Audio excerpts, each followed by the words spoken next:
Hello everyone, कैसे हैं आप सब लोग। आशा करती हूँ कि आप सब अपनी तैयारी बहुत अच्छे से कर रहे होंगे और साथ ही साथ आप पीवाईक्यू की प्रैक्टिस भी कर रहे होंगे। तो आज मैं आपके लिए फिर से पीवाईक्यू की प्रैक्टिस लेके आई हूँ और आज आपकी तीसरी क्लास है और डेली आपको प्रैक्टिस आप मिलेंगी।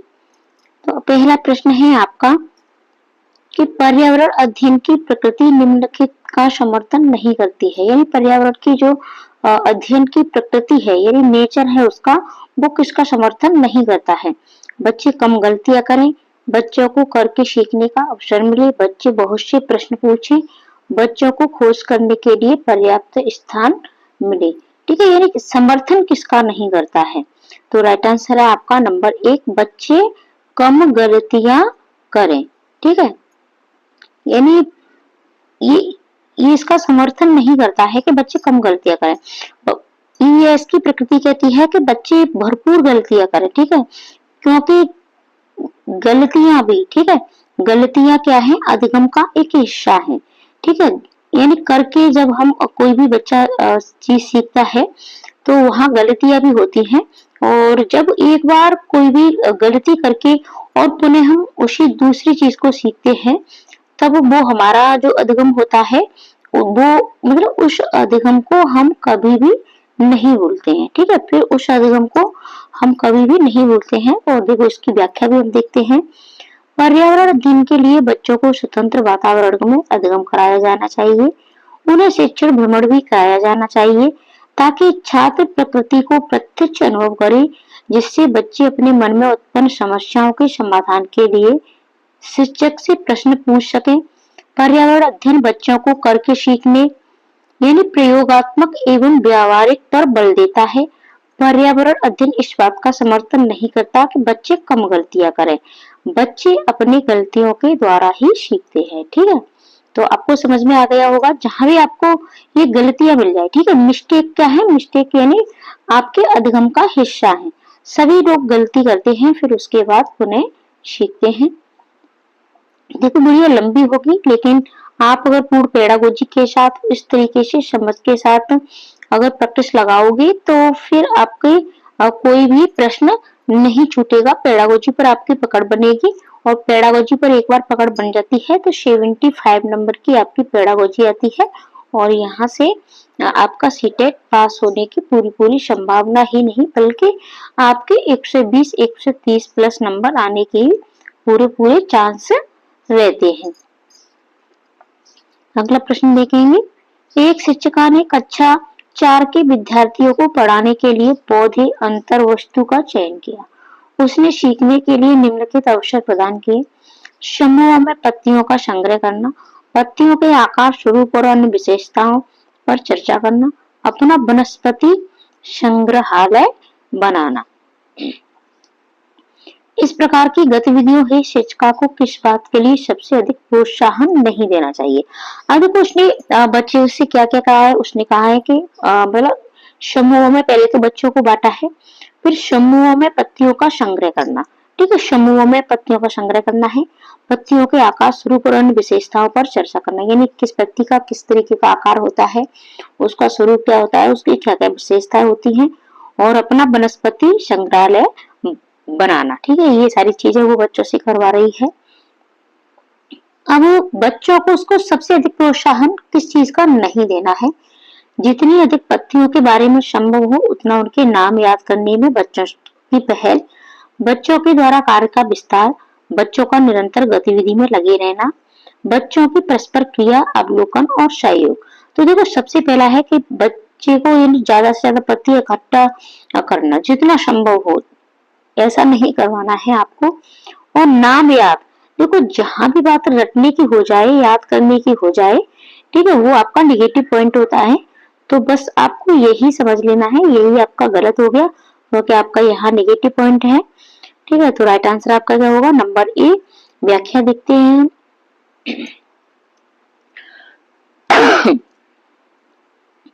कक्षा 4 के विद्यार्थियों को उनके मानसिक स्तर के आधार पर ही किसी विषय के अंतर्गत शिक्षा दी जाती है।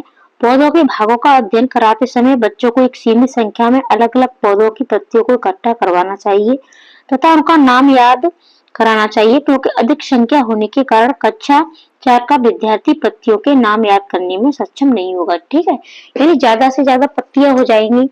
ठीक है, तो यही हमारा आंसर होगा। अगला प्रश्न है आपका, शिक्षार्थियों का आकलन करते समय पर्यावरण अध्ययन की शिक्षिका को निम्नलिखित में से क्या नहीं करना चाहिए। ठीक है, यानी आकलन करते समय। और इसी तरीके से आपका प्रश्न बनते हैं कि आकलन क्या है, सतत आकलन क्या है, आकलन में आपसे क्या क्या गलतियां हो सकती हैं। बच्चों के पूर्व आकलन के साथ तुलना करना, शिक्षार्थियों की सीखने की क्षमताओं को ध्यान में रखकर सूचना दर्ज करना, बच्चों के कार्य के केवल कुछ बच्चों पर ध्यान केंद्रित करना, बच्चों के कार्य से संबंधित गुणात्मक उल्लेख करना। ठीक है, तो यानी आकलन करते समय आपको क्या नहीं करना है, तो ये हमारा राइट आंसर क्या होगा, बच्चों के पूर्व आकलन के साथ तुलना करना। पूर्व आकलन के साथ तुलना आपको नहीं करनी है बच्चे की। थोड़ा गला खराब हो गया है। तो बच्चों के पूर्व आकलन के साथ तुलना करना, शिक्षार्थियों की सीखने की क्षमताओं को ध्यान में रखकर सूचना दर्ज करना, बच्चों के कार्य के केवल कुछ बच्चों पर। तो देखो नेगेटिव पॉइंट आपका यही हो गया है कि बच्चों के कार्य के, यानी बच्चे ने जो कार्य किया है, ठीक है, आपने उसको जो भी कार्य दिया है, तो उसके कुछ बच्चों पर ध्यान केंद्रित करना, कुछ बच्चों पर ध्यान केंद्रित नहीं करना है। आपको बच्चे के सभी कार्यों पर ध्यान देना है। ठीक है, जैसे कि आप बच्चे को भाषा सिखा रहे हो, तो वहां आपका सुनना, बोलना, लिखना, पढ़ना, ठीक है, उच्चारों कौशलों पर देना है। इसी तरीके से ईवीएस में, ठीक है, तो ईवीएस में बच्चे ने कितना सीखा, ठीक है, तो उसने एक्टिविटी की तो कितनी की, उसने किसी चीज का अवलोकन किया तो कितना किया, ठीक है, क्षेत्र भ्रमण में उसने कितना सीखा। तो इन आपको सभी चीजों पर आपको ध्यान देना है। ठीक है, कुछ बच्चों पर आपको कभी भी बच्चे को ध्यान नहीं देना है, ये आपका एक नेगेटिव पॉइंट होता है। और देखो नेगेटिव पॉजिटिव पॉइंट में आपको सिखाती रहती हूँ। तो राइट आंसर आपका क्या होगा, नंबर सी। व्याख्या देखेंगे हम, शिक्षार्थियों का आकलन करते समय पर्यावरण अध्ययन के शिक्षक शिक्षिका के द्वारा बच्चों के केवल कुछ बच्चों पर ही ध्यान नहीं केंद्रित करना चाहिए, बल्कि बच्चों के सभी बच्चों पर ध्यान केंद्रित करना चाहिए। तभी बच्चों में विषय से संबंधित ज्ञान की परिपक्वता आएगी। तत्पश्चात उनके ज्ञान का आकलन करना चाहिए। अगला प्रश्न देखेंगे, प्राथमिक स्तर पर पर्यावरण अध्ययन में समुदाय सीखने सिखाने का एक महत्वपूर्ण संसाधन है। क्योंकि देखो समुदाय एक महत्वपूर्ण संसाधन के बारे में ऐसा क्यों है, ये एक बहुत सस्ता संसाधन है। अब देखो सस्ता तो नहीं कह सकते, ये समुदाय है तो समुदाय न महंगा है न सस्ता है, क्योंकि वहां कोई भी पैसे नहीं रखते हैं आपके। ये आसानी से उपलब्ध होने वाला है, आसानी से भी उपलब्ध नहीं होता है। इसमें समझदार और बुजुर्ग व्यक्ति होते हैं। समुदाय में ऐसा नहीं है कि इसमें आपको सभी समझदार ही मिले, सभी बुजुर्ग ही मिले। समुदाय में आपको सभी वर्ग के मतलब व्यक्ति मिल सकते हैं। यह वास्तविक स्थितियों में सीखने का अवसर उपलब्ध कराता है। तो राइट आंसर आपका यही हो जाएगा। ठीक है, जब हम किसी समुदाय में रह करके और समाज में रह करके कोई भी चीज सीखते हैं, समुदाय यानी समाज, तो समाज में सभी वर्गों के लोग मिलते हैं, सभी एज के लोग मिलते हैं आपको। ठीक है, तो इस तरीके से वहां क्या है, बच्चा वास्तविक स्थितियों, यानी जब किताबों में हम पढ़ते हैं तो वहां हमें इमेजिनेशन करना पड़ता है, बच्चा काल्पनिक रूप से सोचता है, लेकिन यहाँ वो रियल चीजों को आंखों के सामने देखता है। ठीक है, तो राइट आंसर आपका हो जाएगा नंबर डी। प्राथमिक स्तर पर पर्यावरण अध्ययन में समुदाय सीखने सिखाने का महत्वपूर्ण संसाधन है, क्योंकि समुदाय में बच्चा स्वयं को सुरक्षित से अपने से जुड़ाव महसूस करता है तथा साथ ही बच्चे को वास्तविक स्थितियों में सीखने के अवसर प्राप्त होंगे, जिससे बच्चे में तेजी से अधिगम क्षमता का विकास होगा। अगला प्रश्न देखते हैं, और देखो इस तरीके का प्रश्न आपका ईवीएस में पूछ लिया जाता है। और अब तो आपके कारण अवकथन वाले प्रश्न ज्यादा पूछे जाते हैं, तो लास्ट 5 ईयर्स के प्रश्न पत्रों को आपको अवश्य ही लगाना है। कोई व्यक्ति 30 अगस्त 2015 को किसी एक्सप्रेस ट्रेन में अहमदाबाद से त्रिवेंद्रम जाने के लिए बैठा। ये ट्रेन 13:30 बजे अहमदाबाद से छूटी और 1 सितंबर 2015 को 7:30 बजे त्रिवेंद्रम पहुंची। यह अहमदाबाद से त्रिवेंद्रम के बीच की दूरी 2268 किलोमीटर है। तो इन दोनों स्टेशनों के बीच ट्रेन की औसत चाल थी। यानी आपको औसत चाल बतानी है। तो देखो औसत चाल का आपका सूत्र है कि औसत चाल बटे दूरी बटे समय। ठीक है, दूरी बटे समय है। तो त्रिवेंद्रम पहुंचने का यानी आप यात्रा प्रारंभ करना है 13 यानी 1:30 बजे दोपहर में। तो पहुंचने का समय 7:30 बजे है। और लगा कुल समय क्या है 30 अगस्त को यानी प्लस 31 अगस्त को लगा 1 सितंबर को। ठीक है, तो ये आपका है। तो 18 + 24 यानी 42 घंटा लगा हुआ है आपका। तो इसी तरीके से ये आपका सवाल है। ठीक है, तो राइट आंसर आपका क्या होगा? ठीक है, तो राइट आंसर आपका नंबर बी यानी आपका 15 मीटर प्रति सेकंड। औसत चाल कितनी है? 15 मीटर प्रति सेकंड। देखो मैथ की स्टूडेंट मैं नहीं हूं। गुरप्रीत पहली बार रेलगाड़ी से नई दिल्ली से चेन्नई गया। अपनी रेल यात्रा में उसकी गाड़ी के द्वारा निम्नलिखित में से किस नदी को पार करने की संभावना नहीं है? ठीक है, यानी कहां से कहां तक गया है? दिल्ली से चेन्नई। तो दिल्ली से चेन्नई के बीच में कौन कौन सी नदियां मिलती हैं? तो इस तरीके से आपको देखो मैं हमेशा आपसे कहती हूँ कि भारत का मैप आपको अवश्य आना चाहिए। गोदावरी, गंगा, कृष्णा और नर्मदा। तो राइट आंसर आपका क्या होगा? राइट आंसर आपका हो जाएगा नंबर बी। गुरप्रीत दिल्ली से चेन्नई जाने के क्रम में गंगा नदी को नहीं पार करेगा क्योंकि गंगा नदी दिल्ली के पूर्व से होते हुए बंगाल की खाड़ी में गिरती है। जबकि दिल्ली से चेन्नई जाने के क्रम में गुरप्रीत नर्मदा मध्य प्रदेश, गोदावरी महाराष्ट्र एवं कृष्णा आंध्र प्रदेश नदी को पार करेगा। अगला प्रश्न है, हमारे देश में निम्नलिखित स्थानों में से कौन सा ठंडा रेगिस्तान है? ठीक है, ठंडा रेगिस्तान आपसे पूछा है। और ये देखो दोनों ही प्रश्न आपके एनसीईआरटी बुकों से हैं। अगर आप एनसीईआरटी बुक पढ़ते हो, ठीक है, तो आपको 15 नंबर ईवीएस में यहाँ से अवश्य मिलते हैं। देखो ये अभी आपका जो पहला प्रश्न था, ठीक है, इससे पहले वाला ये भी आपका उसी से था एनसीईआरटी बुकों से, और ये भी है। तो एनसीईआरटी बुकों को पढ़ने के लिए आप टेलीग्राम चैनल को हमारे को ज्वाइन कर लें, वहां आपको सारी पीडीएफ मिलेंगी। और देखो नई पुराने के चक्कर में आप ज्यादा न पढ़ना, क्योंकि जो भी नई एनसीईआरटी बुक है कुछ पार्ट आपके कम कर दिए गए हैं, कुछ बदल दिए गए हैं।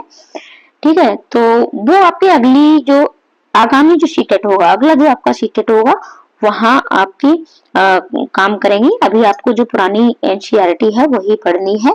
तो आप एनसीईआरटी की पीडीएफ पढ़िएगा और आप कमेंट कर सकते हो कि अगर एनसीईआरटी आप वीडियो चाहते हैं तो मैं आपके लिए वीडियो भी लाऊंगी। वैसे तो आप प्लेलिस्ट में जाकर के सारी एनसीईआरटी की वीडियो देख सकते हो। तो ठंडा रेगिस्तान, ठीक है, ठंडा रेगिस्तान यानी बर्फ का रेगिस्तान। ठीक है, तो जैसलमेर, लद्दाख, मेघालय, दार्जिलिंग।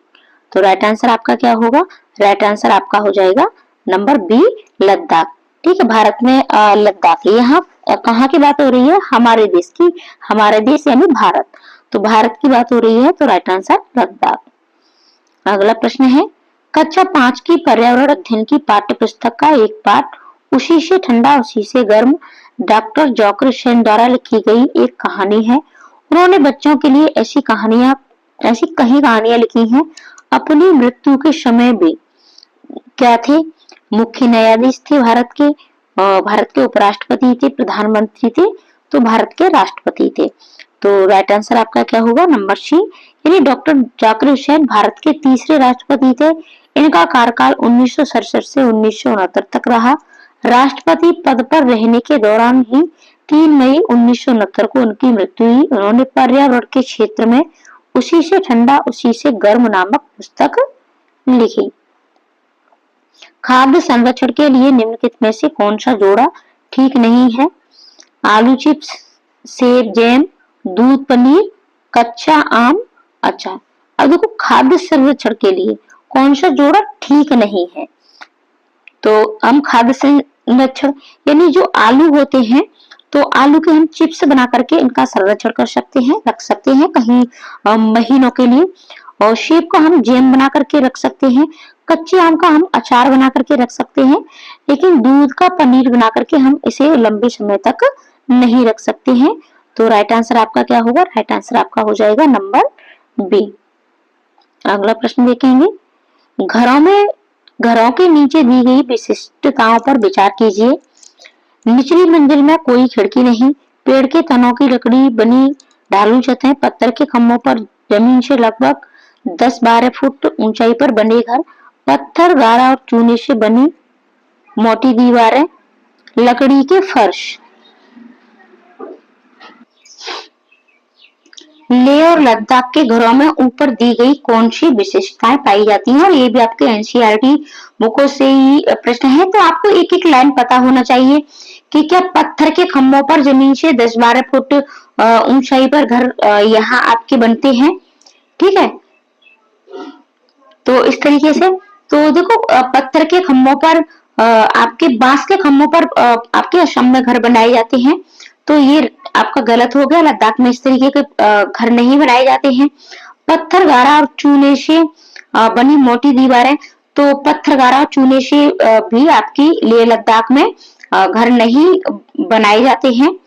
ठीक है, तो ये भी आपका राइट आंसर नहीं होगा। लकड़ी के फर्श यहाँ मिलते हैं आपको। ठीक है, और पेड़ के तनों से बनी ढालू छतें, तो पेड़ के तनों से बनी ढालू छतें भी आपकी नहीं होती हैं। और निचली मंजिल में कोई खिड़की नहीं, तो निचली मंजिल में आपकी खिड़की भी कोई नहीं मिलती है। ए और ई। ठीक है, ए और ई ढूंढिएगा। ए और ई आपका है ऑप्शन नंबर सी में। ठीक है, सी में है, तो ए, डी और ई, यानी डी भी आपका होगा। पत्थर गारा और चूने से बनी मोटी मोटी दीवारें, ये आपके लेह और लद्दाख में ऐसे घर बने होते हैं। लेह व लद्दाख भारत के कश्मीर राज्य में स्थित है, जहाँ ठंड की अधिकता होती है तथा बर्फबारी भी होती है। यहाँ के घर मौसम के अनुकूल बनाए जाते हैं। यहाँ के घरों की विशेषताएं होती है। ठीक है, यहाँ के घरों की ये सारी क्या होती हैं? विशेषताएं होती हैं। आगे बढ़ेंगे हम।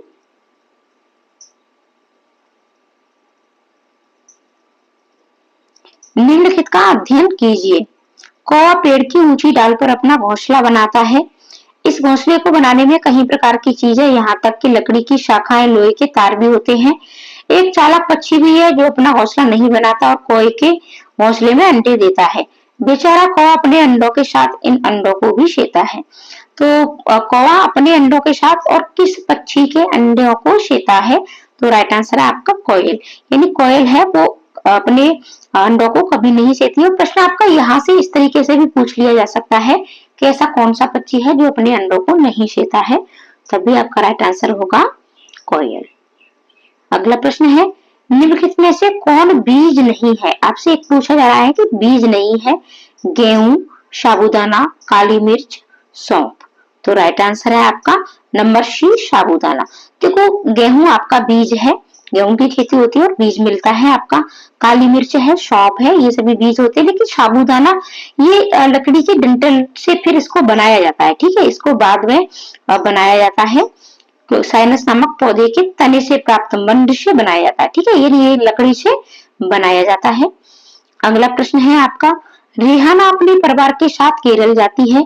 वहां उसे ऊंचे वृक्ष दिखाई पड़ते हैं जो उसके गृह नगर शिमला के ऊंचे वृक्षों से भिन्न है। उसने केरल में कौन से वृक्ष देखे होंगे?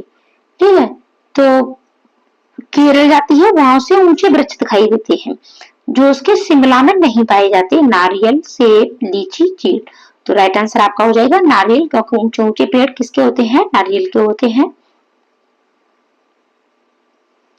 अगला प्रश्न है, बच्चों के द्वारा सब्जी बाजार में इकट्ठी की गई निम्नलिखित सामग्री में उन्हें पहचानिए जिनके भीतर बीज होते हैं। आलू, टमाटर, नाशपाती, चीकू, भिंडी, करेला, प्याज, खीरा। अब देखो टमाटर के अंदर आपके क्या है? बीज होता है।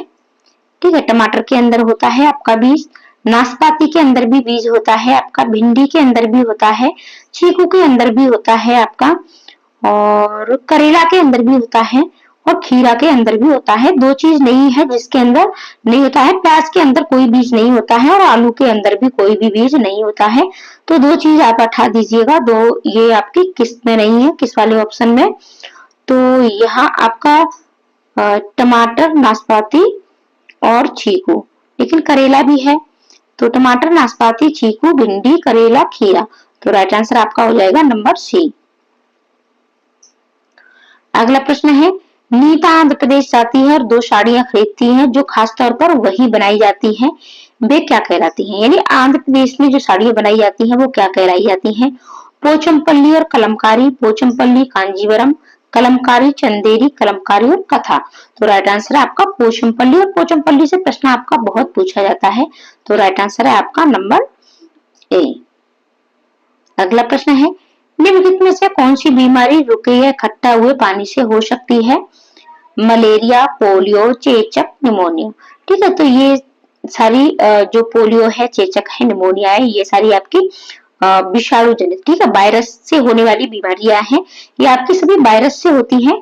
मलेरिया ये आपका मच्छर से होता है और पानी इकट्ठा हो जाता है, उसमें मच्छर जब जमा हो जाते हैं। तो राइट आंसर आपका हो जाएगा नंबर ए, मलेरिया। अगला प्रश्न है, निम्नलिखित में से कौन सा जोड़ा ठीक है?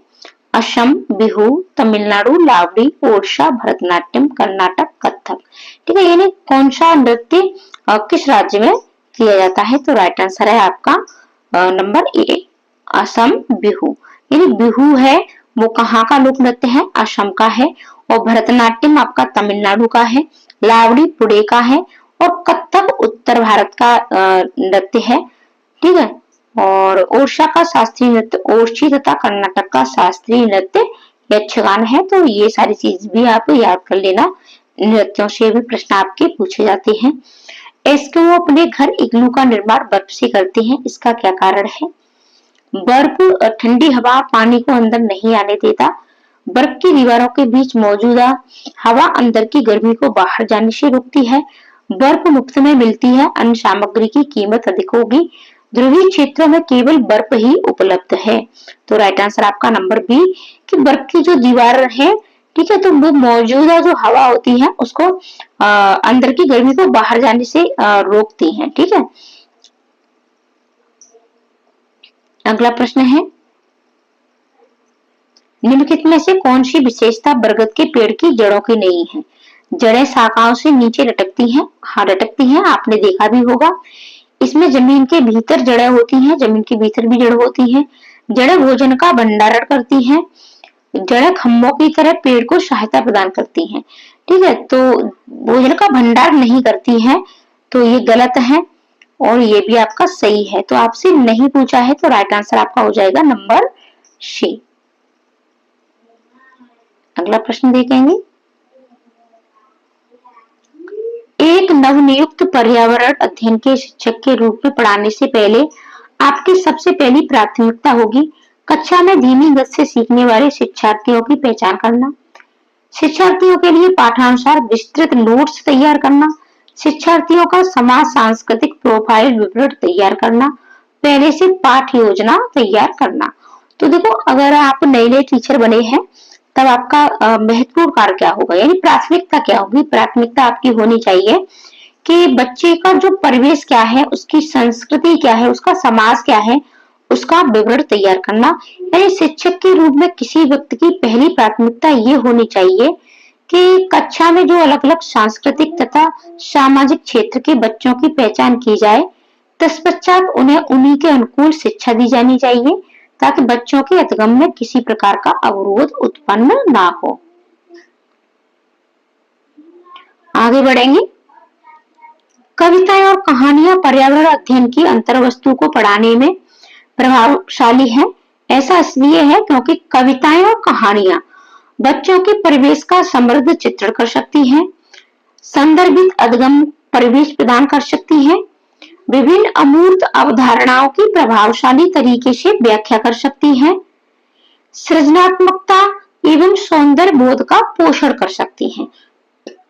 तो राइट आंसर है आपका, यही बच्चों के समृद्ध जो परिवेश होता है उसका चित्रण कर सकती हैं। कहानियों के द्वारा हम ऐसा माहौल तैयार कर सकते हैं कि बच्चों के सामने एक चित्र उत्पन्न हो जाता है, ठीक है। और संदर्भित परिवेश प्रदान तो करती ही है और सृजनात्मकता एवं सौंदर्य बोध का पोषण कर सकती है। तो राइट आंसर आपका हो जाएगा नंबर ए। अगला प्रश्न है, कक्षा 5 की शिक्षिका के रूप में आप ईंधन के संरक्षण यानी हमें ईंधन का संरक्षण किस तरीके से करना है, प्रकरण को पढ़ाने के लिए निम्नलिखित में से किस संसाधन के उपयोग को सर्वश्रेष्ठ पाते हैं? संदर्भ पुस्तकें, पोस्टर, पाठ्य पुस्तक, समाचार पत्र। तो राइट आंसर है आपका नंबर सी, समाचार पत्र। यानी ईंधन संरक्षण प्रकरण को पढ़ाने के लिए समाचार पत्र सबसे उपयुक्त सामग्री होती है, क्योंकि समाचार पत्रों में तात्कालिक परिस्थितियों एवं उसके लिए किए गए कार्यों का विवरण दिया गया होता है, जिस कारण बच्चों में और अधिक वास्तविक ज्ञान की क्षमता का विकास होता है। कक्षा 4 की एक शिक्षिका शिक्षार्थियों से कहती है कि वे अपने कार्य पत्रक, अवलोकन, रिपोर्ट और सत्र में एकत्रित की गई सामग्री को एक फोल्डर में डाल दें। इन फोल्डरों को डैश कहा जा सकता है, पोर्टफोलियो, परियोजना, तत्कार, घटना वृत्तांत। यानी बच्चे का जो सारा हम डेटा रखते हैं तो उसको क्या कहा जाता है, उसको कहा जाता है पोर्टफोलियो। कार्यपत्रक, अवलोकन, रिपोर्ट और सत्र में एकत्रित की गई सामग्री को जिस फोल्डर के अंतर्गत रखा जाता है उसे पोर्टफोलियो कहते हैं। यानी बच्चे का आकलन आपको किस तरीके से करना है, पोर्टफोलियो आकलन आपको बच्चे का करना है। अगला प्रश्न है आपका, एनसीईआरटी यानी राष्ट्रीय शैक्षिक अनुसंधान, ठीक है, तो कि पर्यावरण अध्ययन की कक्षा में पाठ्य पुस्तक में सुनीता अंतरिक्ष में शीर्षक पाठ स्पेसशिप में अंतरिक्ष यात्री सुनीता विलियम्स के अनुभवों का वर्णन करता है। इसे शामिल करने का क्या कारण हो सकता है? ठीक है, जो आपकी एनसीईआरटी जो बुक होती है तो उनमें इस पाठ को रखा गया है। तो इसका क्या उद्देश्य है? ये घटना अंतरिक्ष यात्रियों की जिंदगी में झांकने का अवसर देती है। ये घटना स्पेसशिप में भौतिक स्थितियों का वर्णन करती है। ये घटना स्त्री पुरुष लिंग रूढ़वादिता को चुनौती देती है। ये घटना गुरुत्वाकर्षण की अवधारणा को समझने में मदद करती है। तो राइट आंसर आपका क्या होगा? राइट आंसर आपका हो जाएगा नंबर बी, ए, बी और सी। यानी ये घटना अंतरिक्ष यात्रियों की जिंदगी में झांकने का अवसर देती है, साथ ही साथ स्पेसिफिक भौतिक स्थितियों का वर्णन करती है। और सी यानी स्त्री पुरुष जो लिंग रूढ़वादिता होती है, यानी ये कि स्त्रियां ये कार्य नहीं कर सकती हैं, तो इसको क्या है, ये चुनौती देती है। तो राइट आंसर आपका हो गया नंबर बी।